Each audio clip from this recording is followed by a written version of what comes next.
नमस्कार दोस्तों, OCN network में आपका स्वागत है। मैं हूं ओमकार चौधरी। दो तीन मुद्दों पर बात करेंगे।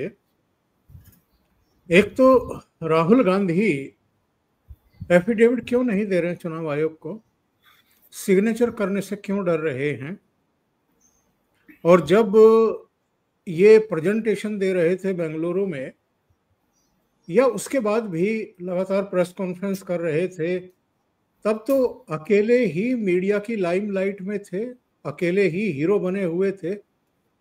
जब चुनाव आयोग ने शिकंजा कसा, कर्नाटक, हरियाणा और महाराष्ट्र के सीईओ जो चुनाव आयोग के अधिकारी सर्वोच्च अधिकारी होते हैं राज्य में, उनके नोटिस इनको मिले और कहा कि जो आप आरोप लगा रहे हैं तीनों राज्यों के चुनाव आयोग पर, उसके प्रमाण आप दीजिए, एफिडेविट के साथ जवाब दीजिए। तो उसके बाद मेरे पास जानकारी है कि जयराम रमेश को 12 बजे का समय दिया था चुनाव आयोग ने और कहा था कि 30 लोग आ सकते हैं, मिल सकते हैं आकर के। तो ये 300 सांसदों के साथ क्यों जा रहे थे?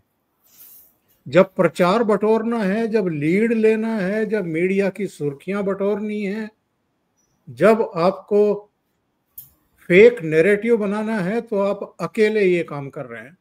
लेकिन जब चुनाव आयोग आपको बुला रहा है तो आप 300 लोगों के साथ मार्च करते हुए और नेशनल इंटरनेशनल मीडिया को एक सीन देते हुए जा रहे हैं। एक तो इस मुद्दे पर चर्चा करेंगे, चाहते क्या हैं ये। अजीत भारती एक बड़े जाने माने यूट्यूबर भी हैं और इन्फ्लुएंसर भी हैं। उन्होंने कहा कि भाई, जब फर्जी दूतावास हो सकता है, फर्जी पुलिस स्टेशन हो सकता है, तो फर्जी प्रधानमंत्री भी हो सकता है।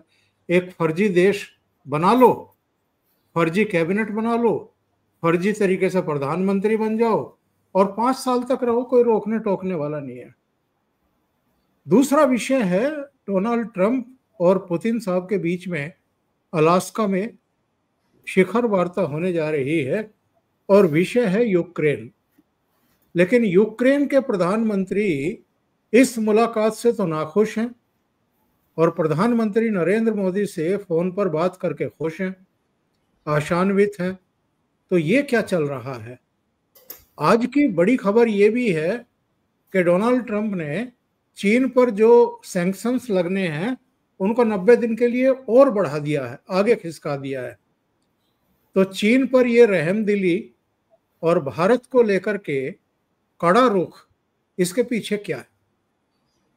तीसरा विषय ये है, क्या एक बार फिर भारत को डिस्टेबलाइज करने और प्रधानमंत्री नरेंद्र मोदी की सत्ता को, जैसे शेख हसीना की सत्ता को उलट दिया, वैसी कोई साजिश चल रही है क्या? क्योंकि इसे लेकर के तमाम तरह की चर्चाएं इधर शुरू हो चुकी हैं। डीप स्टेट हो, सीआईए हो, पाकिस्तान की आईएसआई हो, पाकिस्तानी मिलिट्री हो, वहाँ के चोट खाए हुए आर्मी चीफ हों, और आर्मी चीफ ने जिस तरीके से नई धमकी दी है कि हम, अगर आपने बांध बनाया तो हम उसे मिसाइलों से उड़ा देंगे। ये जो गिदड़ भभकी है, इसमें कितना तथ्य है, कितना दम है, जरा इस पर भी चर्चा करेंगे। और मेरे साथ जुड़ रहे हैं, जिनका आप इंतजार करते रहते हैं, भाऊ तोरसेकर जी। तो भाऊ को जोड़ते हैं और चर्चा को आगे बढ़ाते हैं। भाऊ प्रणाम, बहुत स्वागत है। नमस्कार। भाऊ, क्या वजह है? कर्नाटक के एक मंत्री हैं, उन्होंने कहा कि भाई, जब ये गड़बड़ियां हो रही थी मतदाता सूची में, तब कर्नाटक में कांग्रेस की ही सरकार थी, तब आंख मूंद करके हम लोग क्यों बैठे हुए थे? तब ही जागना चाहिए था, और अगर कुछ गड़बड़ियां हो रही हैं तो उनको ठीक करना चाहिए था। राहुल गांधी को इतना बुरा लगा, वो इस्तीफा दे रहे थे, उनको संकेत मिल गए थे, तो फोन करके सिद्धारमैया से कहा कि इस आदमी को बर्खास्त करो। तो कांग्रेस में अब सच बोलना बहुत बड़ा अपराध है और झूठ के बेस पर ही अब ये पार्टी को आगे बढ़ाएंगे। तो ये तो बहुत पहले से चल रहा है। सैया झूठों का बड़ा सरताज निकला, वैसा है। ये तो झूठे झूठों पर जब जी रहे हैं, तो उस बेचारे राजन्ना को निकालना वगैरह बात अलग है। मुझे हंसी इस पर आती है कि भाई कर्नाटक के एक चुनाव क्षेत्र की बात कर रहे हो, और कर्नाटक से एक मंत्री तक इस्तीफा देने को तैयार है, दिखाने के लिए कि राहुल गांधी झूठा है। तो आपके घर में कितने स्लीपर सेल है, गधे हैं, घोड़े हैं, लंगड़े हैं, बारात वाले हैं, आपको ही पता नहीं है। हमारे मराठी में एक कहावत है, दार उगड़ानी मोरी एक बूथ। इसका मतलब ये होता है, टॉयलेट में वो पानी निकलने के लिए, बाहर जाने के लिए जो एक छोटा छेद होता है, तो घर से बाहर जा रहे हो कहीं, तो उसको ढक्कन लगाते हो, और बाहर निकलकर घर छोड़कर जा रहे हो तो मेन डोर तो खुला रखते हो। अरे चोरी का अगर डर है तो बाहर का डोर लगा दो, लेकिन चूहा या कॉकरोच वगैरह अंदर आएगा उसकी चिंता है, और दरवाजा खुला रखा है, तिजोरी तोड़ के लूट के लेके जाओ। इस ढंग से अगर पार्टी चल रही है, आपके पार्टी में आपका एक मिनिस्टर आपकी पार्टी का आपको झूठा साबित कर रहा है, और ये झूठा साबित कर सकता है, इसका तक आपको पता नहीं है। तो झूठ पर ही चल रही पार्टी, पर झूठ पर भी नहीं है वो। आज उसके मन में कुछ आया, चलो आज ये करते हैं, चलो आज वो करते हैं। तो ये जो रोज कुछ करने की जो आदत बन गई है, उसकी पार्टी एक बली हो गई है, उसको कोई रोक नहीं सकेगा। शायद कांग्रेस मुक्त भारत होने के कारण उन्होंने गांधी परिवार मुक्त कांग्रेस का प्रोग्राम मन में लिया है, क्योंकि कहां कहां तक आपको किसको काटोगे, किसको निकालोगे। अब ये राजन्ना की बात आपने की, थरूर का क्या करोगे, मनीष तिवारी का क्या करोगे, सलमान खुर्शीद, आनंद शर्मा का क्या करोगे। तो ये ठीक है ना, इसको निकालूंगा उसको निकालूंगा, इससे सच तो साबित नहीं होगा ना। आप जो झूठ बोल रहे हो उसके परिणाम भुगतने पड़ेंगे, और ये परिणाम इतने गंभीर होते जा रहे हैं कि देश में कोई अपोजिशन बचेगा कि नहीं, इसकी मुझे चिंता है। अब ये जो बाकी सारी पार्टी के लोग निकल गए उसमें, वो फंस जाएंगे उसमें, वो फंस जाएंगे। अब मुझे एक बात आप बोलो कि राहुल गांधी ने जो प्रेस कॉन्फ्रेंस की, उसके बाद रात में अपने घर में भोज वगैरह लोगों को दिया, उसके 2 दिन बाद अगर शरद पवार बोलते कि मुझे भी 2 लोग मिलने आए थे, उनके नाम और पते मुझे याद नहीं, तो राहुल गांधी ने उस प्रेस कॉन्फ्रेंस में ये बात क्यों नहीं कही थी, क्योंकि बात ऐसी हुई ही नहीं है। अब शरद पवार ये बात कह के हो गए, उसको भी 2-3 दिन हो गए, राहुल गांधी अभी तक नहीं बोल रहा है कि हाँ शरद पवार वो 2 लोगों को लेकर मेरे घर आए थे। ये क्यों नहीं राहुल गांधी बोल रहे? आपके पास इतना बड़ा सबूत शरद पवार ने सौंपा है आपके हाथ में कि भाई हाँ, चुनाव आयोग के 2 लोग आए थे, दलाल आए थे, जो कुछ थे, अधिकारी थे वगैरह वगैरह। तो खुद शरद पवार उसमें फंस सकते हैं, इसलिए वो मामला होने के बाद 2 दिन से शरद पवार भी उस पर कोई बात नहीं कर रहे। क्यों नहीं कर रहे?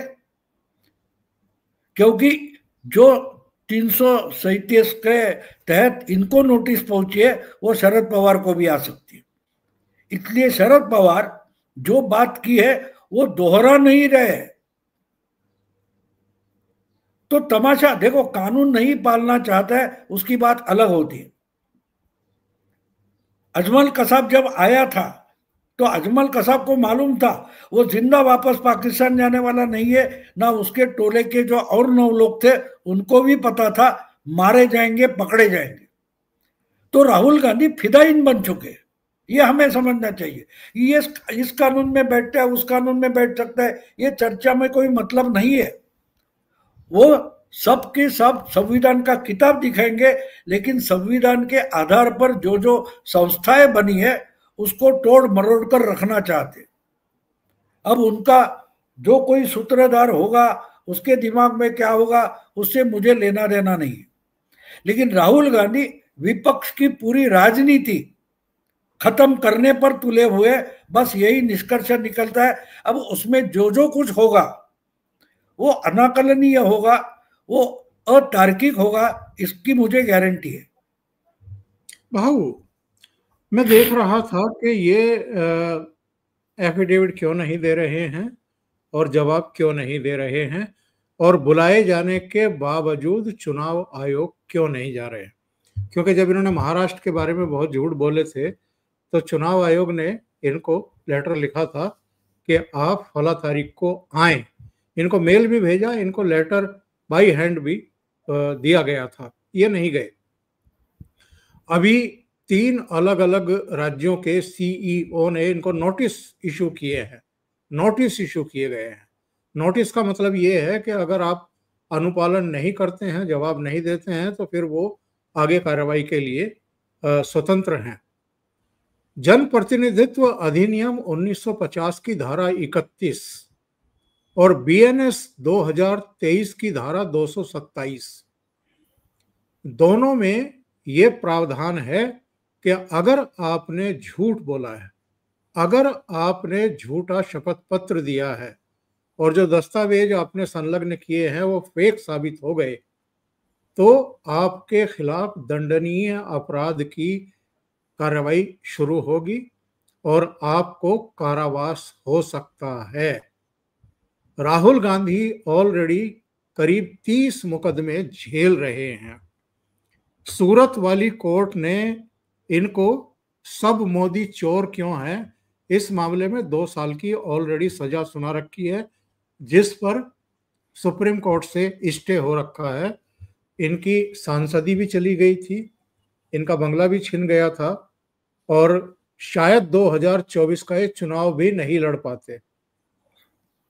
तो मेरा कहना ये है कि ये सुधरने का नाम क्यों नहीं ले रहे हैं, लगातार उसी लाइन पर क्यों चल रहे हैं। नहीं, आप गलत बोल रहे हैं। वो सुधरने वाले है ही नहीं। मेरा सवाल आपको उल्टा है कि इनको इतने सुधरने के मौके गवर्नमेंट क्यों दे रही है। क्योंकि गवर्नमेंट जो है बीजेपी की, सत्ता में बैठी बीजेपी पार्टी है, उनके लिए राहुल गांधी एक एसेट है। वो एसेट खत्म करने से क्या होगा? वो एसेट जो कांग्रेस में रहकर कांग्रेस का नुकसान कर रहा है, वो तो बीजेपी के लिए एसेट है ना।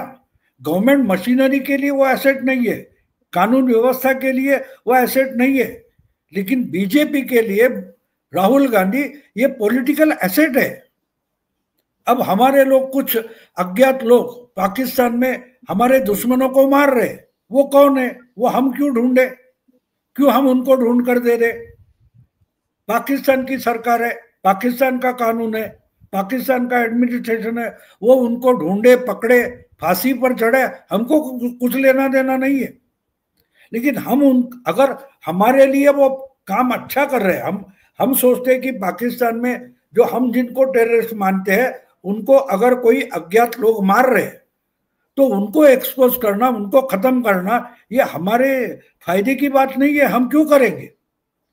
तो इसलिए बीजेपी की गवर्नमेंट इनको ज्यादा से ज्यादा जो करने को दे रही है, सहूलियत दे रही है एक तरीके से, तो उसको उसमें पॉलिटिक्स जो है आप समझ लो।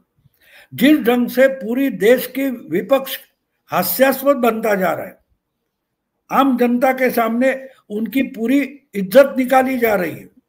छोटे छोटे लोग भी ये सवाल पूछते हैं। अब मुझे बोलिए कि आप कल जाओ, दिल्ली में शरद पवार का घर है, जाके उनसे मिलो, आसान है?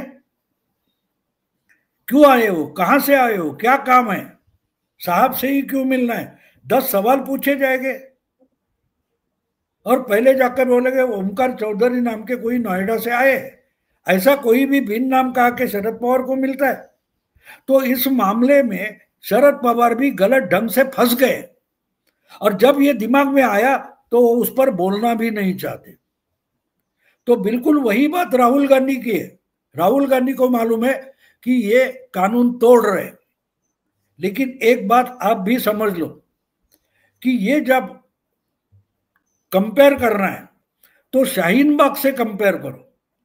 शाहीन बाग में बहुत कोरोना लगने तक तमाशा चलता रहा, कागज नहीं दिखाएंगे, कागज नहीं दिखाएंगे, याद है ना आपको?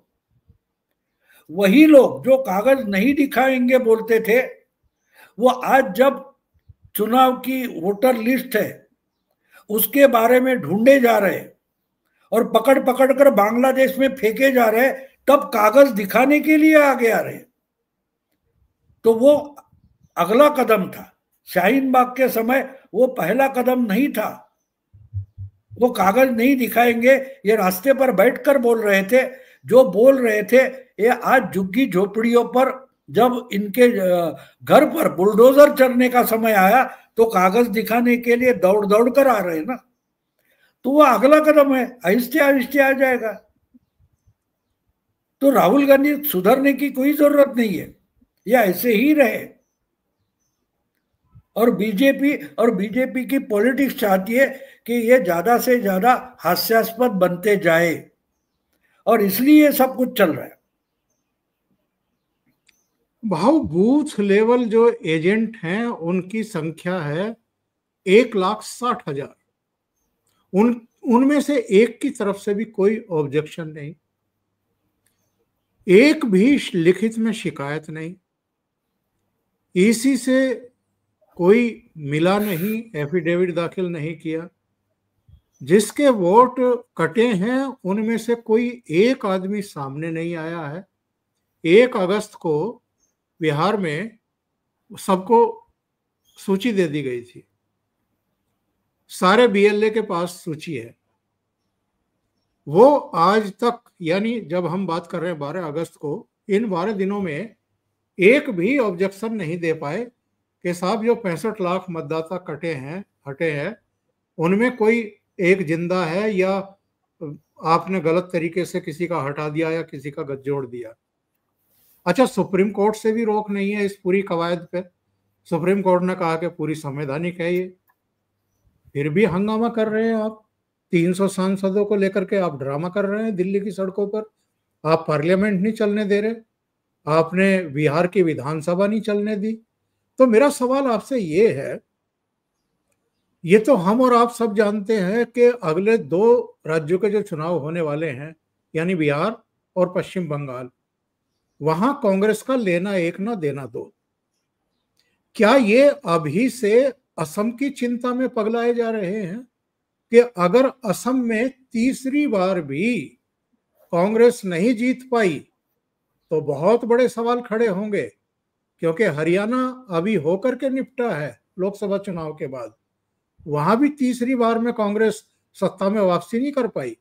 और ये हम आप सब जानते हैं कि किसी राज्य में अगर आ भी जाती है तो 5 साल से ज्यादा टिकती नहीं है। पहली तो बात है कि 3 बार जहां बीजेपी कांग्रेस हार गई है, उसके बाद वहां अपने पैरों पर कभी खड़ी तक नहीं हुई। तो असम की चिंता वगैरह नहीं है। देखो, एक बात है कि राहुल गांधी को पुश करने के लिए सोनिया गांधी ने पूरी कांग्रेस डुबा दी है। अब अपोजिशन को तय करना है कि क्या इनके साथ हम भी डूब जाए, या अपोजिशन को तय करना है।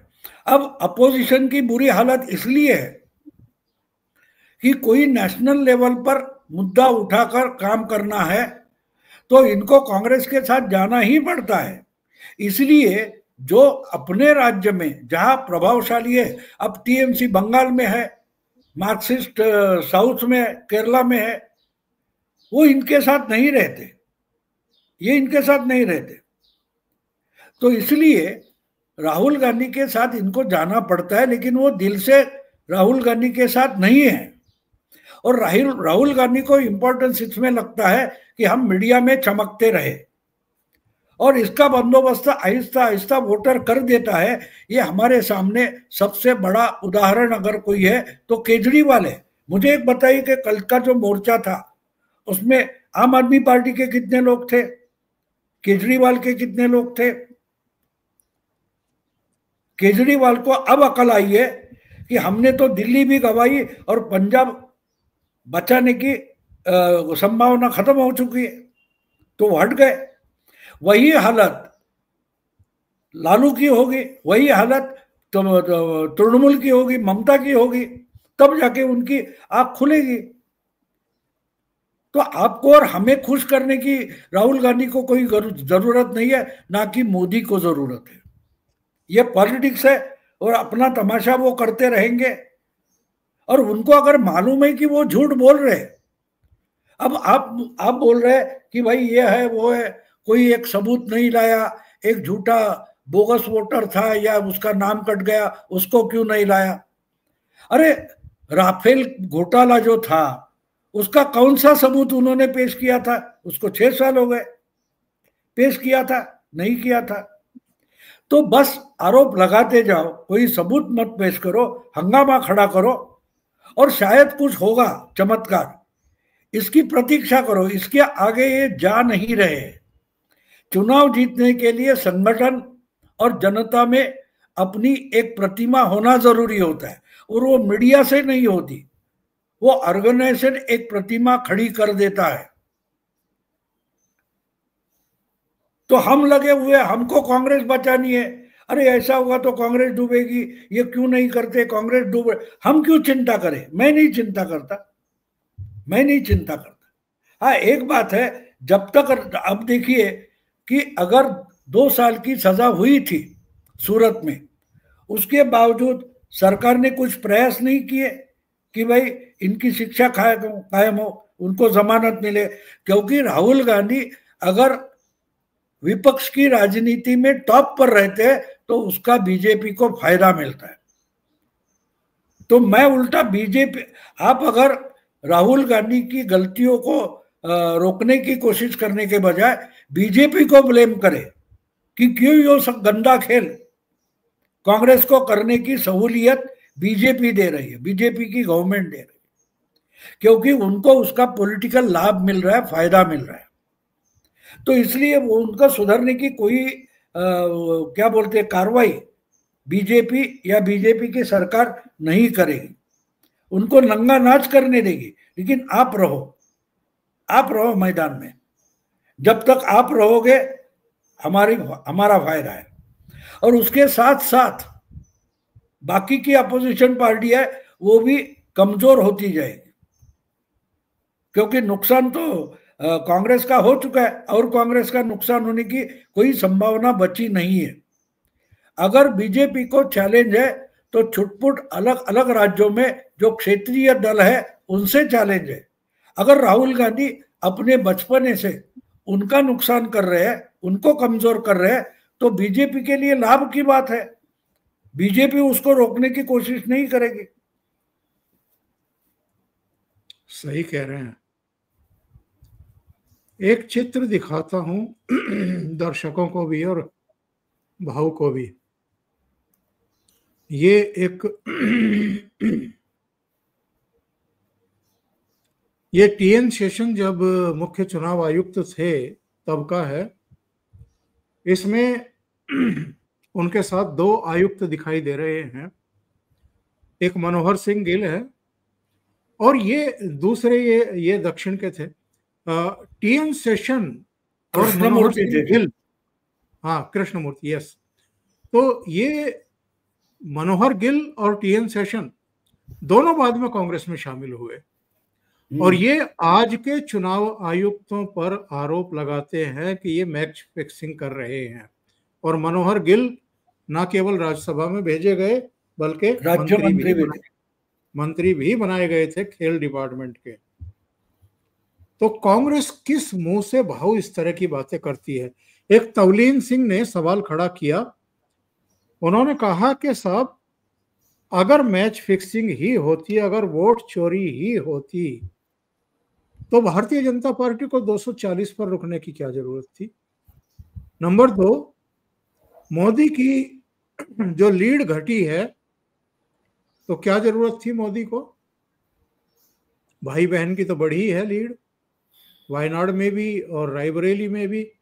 तो मोदी जी की भी लीड बढ़वा सकते थे। अगर मैच फिक्सिंग ही है और बीजेपी को क्या जरूरत थी 240 पर रुकने की? तो बड़ा वैलिड क्वेश्चन है। मैच फिक्सिंग हो रहा है या एक भ्रम की स्थिति, एक अराजकता की स्थिति पैदा करो? और भाऊ ये भी बताइए, ये जो आजकल कहा जा रहा है कि ऐसा लग रहा है कि बांग्लादेश की तर्ज पर भारत में अस्थिरता पैदा करने की कोशिश हो रही है। Deep state, ISI, Pakistani military, America का इस्टेब्लिशमेंट, वो सारी ताकतें जॉर्ज सोरोस से लेकर के सबसे फिर से सक्रिय हुई हैं। इसमें आपको कितना दम लगता है? नहीं, वो ताकतें हमेशा तैयारी में रहती है, हमेशा प्रयास में रहती है। और ये आज की बात नहीं है ना। आप 12 साल पीछे जाओ, लोकपाल आंदोलन क्या था? लोकपाल आंदोलन क्या था? जो एक जवान महिला थी जो अरब स्प्रिंग में इजिप्ट में दिखाई दी थी, तहरीर स्क्वायर में, वही तो जन लोकपाल आंदोलन में भी थी। तो ये प्रयास तो हमेशा चलता रहता है, उसमें कोई नई बात नहीं है। तो मैं ऐसे बातों से नहीं डरता। और एक बात उस समय की आपको दिला दूं कि वो भी समय था कि डीप स्टेट वगैरह जो लोग कहते हैं, वो लोग जन लोकपाल आंदोलन को नेशनल वाइड कुछ करना चाहते थे। और इसलिए उस वक्त दिल्ली के बाद मुंबई में बड़ा आंदोलन किया गया था। मुंबई के मेरा घर जहां मुंबई में है, उसके पीछे जो बीकेसी फैला हुआ है, उसमें बहुत बड़ा विस्तीर्ण मैदान है। उस पर अन्ना हजारे का उपोषण शुरू हो गया था। 3 दिन में वो उपोषण का जो मामला था, बोरिया बिस्तर लपेट करके वापस चले गए थे, क्योंकि भीड़ इकट्ठा नहीं हुई। भीड़ इकट्ठा नहीं हुई। क्यों इकट्ठा नहीं हुई? क्योंकि केजरीवाल का ऑर्गेनाइजेशन दिल्ली में था। 6-5 हजार लोग कभी भी कहीं भी खड़े करो, ये उनकी ताकत थी। और बाकी 15-20 हजार लोग तो ऐसे होते टाइम पास करने के लिए, कहीं भी आकर बैठ जाते, खाने पीने की सुविधा हो तो 5 हजार और ज्यादा आ जाते। तो वो दिल्ली में हुआ, लेकिन मुंबई में नहीं हुआ, क्योंकि मुंबई में केजरीवाल का कोई ऑर्गेनाइजेशन नहीं था और अन्ना का तो अपना कोई, अन्ना हजारे का ऑर्गेनाइजेशन है ही नहीं। तो 3 दिन में लपेट कर निकल गए। और केजरीवाल अपना गला सुखाते सुखाते चिल्लाता रहा कि रेलवे स्टेशन पर लोगों को रोका जा रहा है, इधर रोका जा रहा है, उधर रोका जा रहा है। कुछ हुआ नहीं। 3 दिन में अन्ना हजारे भागकर अपने गांव चले गए थे। तो ये कहने का कारण ये है कि इजिप्ट, लीबिया वगैरह जहां अरब स्प्रिंग का मामला हुआ, वो देश छोटे हैं और उनकी बड़ी पॉपुलेशन जहां है। अब इजिप्ट आप ले लो तो इजिप्ट में अलेक्जेंड्रिया और कैरो, ये 2 बड़े शहर है जिसमें 80% पॉपुलेशन है, बाकी 20% फैली हुई है। तो अगर आप 60-70-80% लोग रहते हैं, वहां एक अराजकता पैदा करो तो देश की नींव हिल जाती है। वो बात भारत में है नहीं। बॉम्बे, कलकत्ता या समझो मद्रास, ऐसे शहर आप ले लो, दिल्ली, तो उसमें शहरों में रहने वाली पॉपुलेशन ज्यादा से ज्यादा 20-25% है। बाकी का भारत 75% भारत अलग अलग जिलों में, गांवों में, देहातों में बसता है। वहां तक ये इनका मामला पहुंचता तक नहीं है। वो मीडिया देखते तक नहीं, वो सीरियल देखते हैं, वो सिनेमा देखते हैं, क्रिकेट की मैच देखते हैं, लेकिन जो मीडिया में हल्ला गुल्ला चलता है वो देश का 75% पॉपुलेशन देखता तक नहीं। तो प्रभावित होने की बात अलग है, उसकी माउथ पब्लिसिटी होती है। पूरा देश का मीडिया मोदी के खिलाफ 2002 से लेकर 2014 तक बोलता रहा। तो मोदी जीत कैसे गए? माउथ पब्लिसिटी से। गुजरात में जो काम मोदी जी कर रहे थे, उसकी माउथ पब्लिसिटी, जो गुजरात जाता था वो गुजरात से अपने राज्य में वापस लौटने के बाद करता था, उससे मोदी की पब्लिसिटी हो गई, वो उठाकर सोशल मीडिया में आ गई और मोदी जी जीत गए।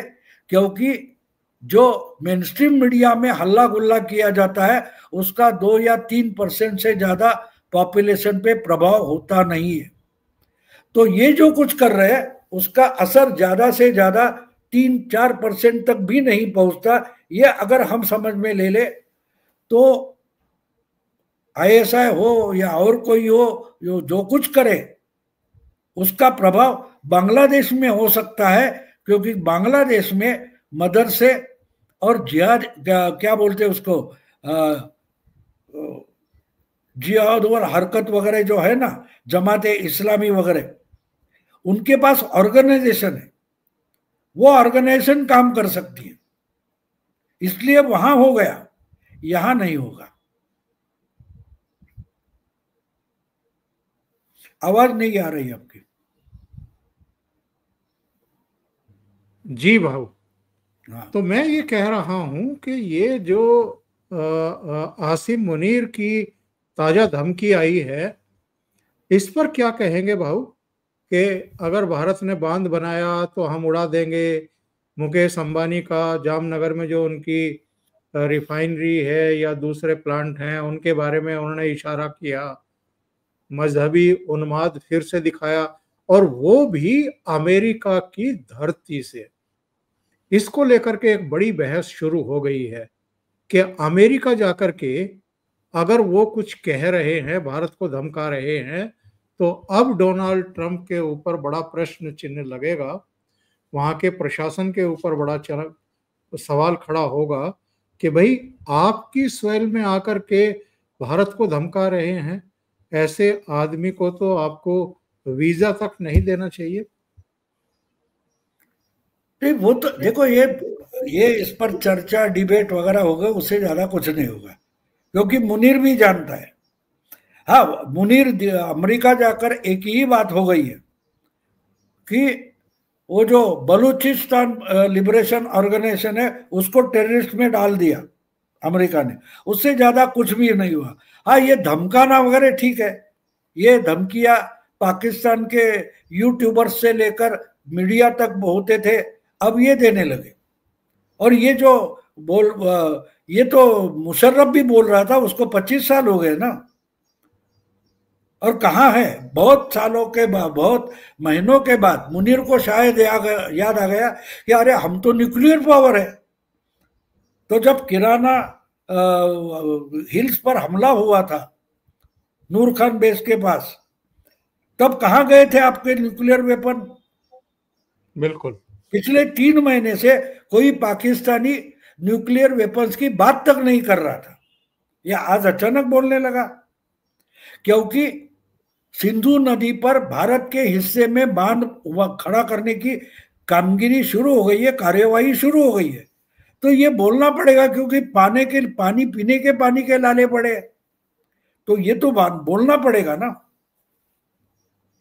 बोलने के आगे मुनीर कुछ भी नहीं कर सकता। हाँ, एक बात हमको समझनी पड़ेगी कि इससे एक समझ में आता है कि पाकिस्तान में एक्चुअली तख्ता पलट हो गया। अगर 2 बार या 3 बार मुनीर को ही, आर्मी चीफ को अगर ट्रंप बुला रहा है, तो अमेरिका के लिए अमेरिका के लिए पाकिस्तान में कोई डेमोक्रेटिक गवर्नमेंट बची नहीं है। पाकिस्तान से बात करनी है तो आर्मी चीफ से बात करनी पड़ेगी, यही इसका निचोड़ है। इससे ज्यादा उसने धमकी दिया क्या दी, उसकी दखल लेने की भी मैं जरूर नहीं मानता। अगर आपके पास था तो उस वक्त बोलते। आपका डीजीएमओ रो रो कर परसों हमारे एयर चीफ मार्शल ने बोल दिया कि वो रोने लगा डीजीएमओ, इसलिए हमने रुकना हमने अच्छा माना कि अगर एक थप्पड़ मारने से, 2 थप्पड़ मारने से रोने लगा है तो उसको मारने की भी जरूरत नहीं, अधमरा पड़ा रहे। और अगर ये हमको धमकी देने की जरूरत नहीं, जाओ और बलूचिस्तान बचाओ, खैबर पख्तूनवा में जाके जो करना है करो। हम कहाँ कर रहे कुछ? हमने कुछ किया ही नहीं है, हम रुके हुए हैं।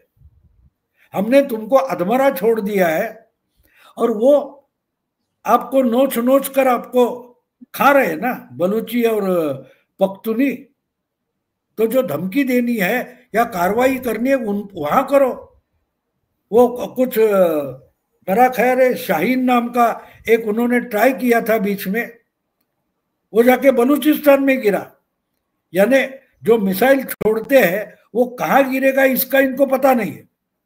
और मुकेश अंबानी की रिफाइनरी को धमकी दे रहे हैं। अरे वो रिफाइनरी कहाँ है मालूम है? बलूचिस्तान में नहीं है, ग्वादर में नहीं है। ये शायद उस छोड़ेंगे तो अपना ही ग्वादर का बंदरगाह है वो खत्म कर देंगे।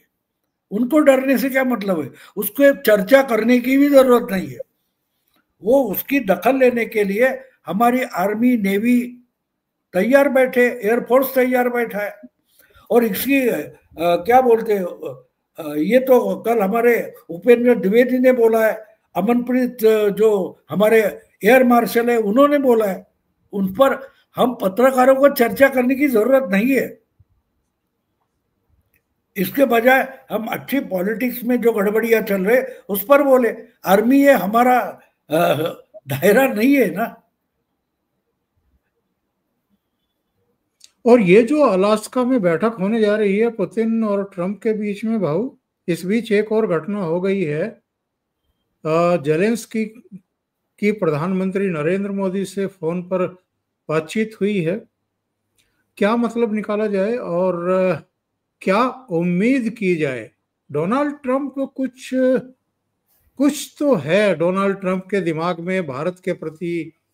नरेंद्र मोदी का नाम भले ही ना ले रहे हों डायरेक्ट, वो यहाँ तक के पुतिन को भी एक बार पागल कह चुके, कई दूसरे नेताओं के बारे में, फ्रांस के राष्ट्रपति के बारे में कह चुके, स्टारमर्क के तो सामने मुंह पर ही कुछ टिप्पणी कर दी थी। लेकिन कम से कम अभी तक मोदी जी के प्रति ऐसी गुस्ताखी उनकी तरफ से सुनने को मिली नहीं है। भारत का नाम जरूर लेते हैं, मोदी जी का नाम नहीं लेते हैं। लेकिन एक जो नया घटनाक्रम हुआ है कि चीन को सैंक्शंस लगाने से 90 दिन के लिए और उन्होंने एग्जेम्प्ट कर दिया है, यानी 90 दिन की और छूट दे दी है। तो ये दरियादिली भारत को लेकर के क्यों नहीं? शायद कल परसों राहुल गांधी बोल देंगे कि अगले 90 दिन के लिए वोट चोरी का आंदोलन हम रोके, देखते चुनाव आयोग क्या करता है। ये राहुल गांधी भी बोल सकते हैं।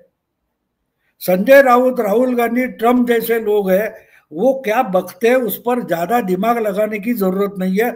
उनको पता नहीं वो क्या करेंगे।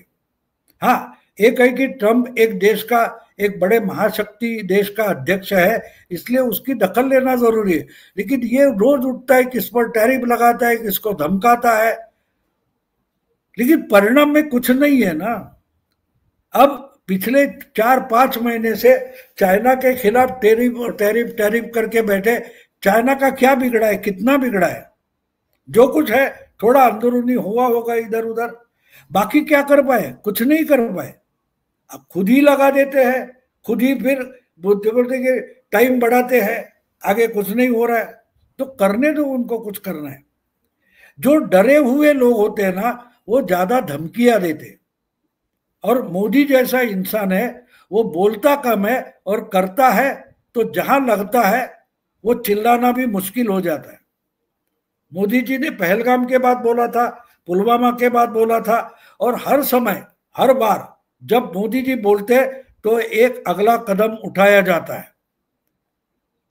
जब उरी हुआ था उसके बाद सर्जिकल स्ट्राइक हुआ था, पुलवामा के बाद बालाकोट में यानी प्रॉपर पाकिस्तानी भूमि पर एयर स्ट्राइक हुआ था, पहलगाम के बाद 9 उनके एयर बेसेस उड़ाए गए, उनके एरिया में घुसकर 8-10 जो आतंकी अड्डे थे उनको ध्वस्त किया गया।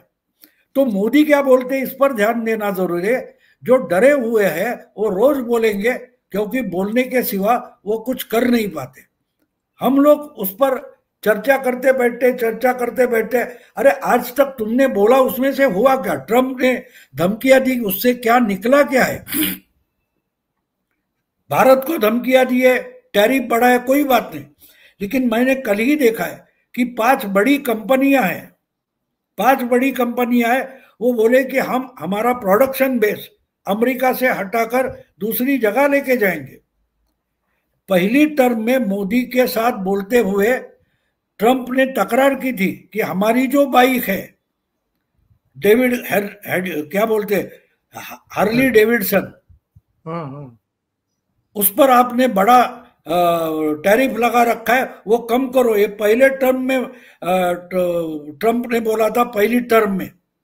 आज वो कंपनी भी बोल रही है कि हम अमेरिका से निकल जाते हैं। 5-6 बड़ी कंपनियां, फोर्ड ने बोला है कि हम हमारा प्रोडक्शन बेस अलग जगह लेके जाते हैं। तो ट्रंप से डरना अमेरिकनों को चाहिए, भारतीयों को डरने की कोई जरूरत नहीं है। जैसे कांग्रेस वालों को राहुल से डरना चाहिए। संजय राउत से शिवसेना वाले नहीं डरे, और शिवसेना की हालत क्या हो गई देखो। राहुल के कारण कांग्रेस की क्या हालत हो गई देखो। 5 टर्म के लिए ये बैठेंगे, 4 साल के लिए, तो अमेरिका की क्या हालत होगी ये हम समझ सकते हैं।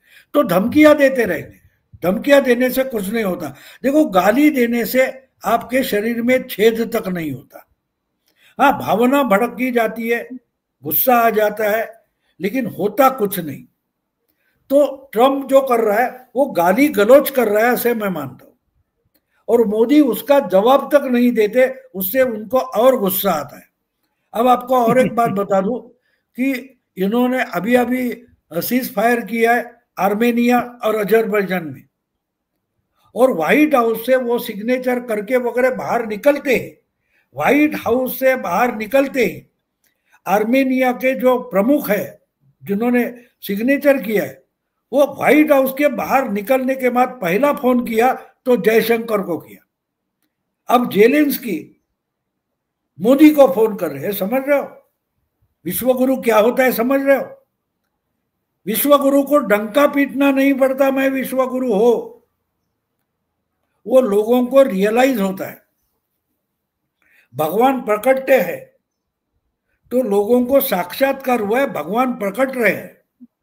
भगवान नहीं बोलता देखो मैं प्रकट हो गया हूं, मैं आपको आशीर्वाद देने आया हूं, चलो चलो चलो जल्दी लाइन लगा दो, इकट्ठा हो जाए। भगवान नहीं बोलता। भगवान जब प्रकटते हैं तो लोगों को पता चलता है, लोग इकट्ठा होना शुरू करते हैं, दर्शन को वहां पहुंचते हैं। तो विश्व गुरु का मतलब समझो, जो जेलेंस्की बोल रहा है, आर्मेनिया का जो अध्यक्ष है वो जो कर रहा है, उससे हमें समझ में आता है। और भाव पिछले दिनों पुतिन की भी मोदी जी से करीब आधा घंटे की बातचीत हुई थी। यूक्रेन के साथ जो कुछ चल रहा है उस पर उन्होंने ब्रीफ किया था, और अब अलास्का में बैठक करने जा रहे हैं ट्रंप से। क्या होगा इस बैठक में? कुछ नहीं होगा, ज्यादा कुछ नहीं होगा। पुतिन अपने बात पर डटे रहेंगे। ये बाद में बोलेंगे कि मैंने सीज फायर किया है, और वापस जाके पुतिन नया एक मिसाइल यूक्रेन पर छोड़ देगा। इससे ज्यादा कुछ नहीं होगा। बात साफ है, अगर पुतिन को इनकी परवाह नहीं है। हाँ, लेकिन एक बात है, एक बात यह है कि अगर जेलेंस्की मोदी को फोन करता है, इसका मतलब जेलेंस्की को जो मसौदा मंजूर है, ऐसा मसौदा पुतिन को भारत ने भेजना है। और वो अगर ट्रंप मंजूर करता है, जो भारत को और जेलेंस्की को मंजूर है, वो पुतिन आगे करेगा। बस यही, वो ट्रंप माने ना माने, ट्रंप उस पर अड़ा रहेगा। बिल्कुल सही है। यानी यूक्रेन के राष्ट्रपति ने मोदी जी को कन्वे किया है, मोदी जी पुतिन को कन्वे कर रहे हैं, और पुतिन वो डोनाल्ड ट्रंप के सामने रखने वाले हैं। बहुत बहुत धन्यवाद भाव जुड़ने के लिए। इतना महत्वपूर्ण सेशन और कई महत्वपूर्ण मुद्दों पर आपने चर्चा। Thank you so much. नमस्कार।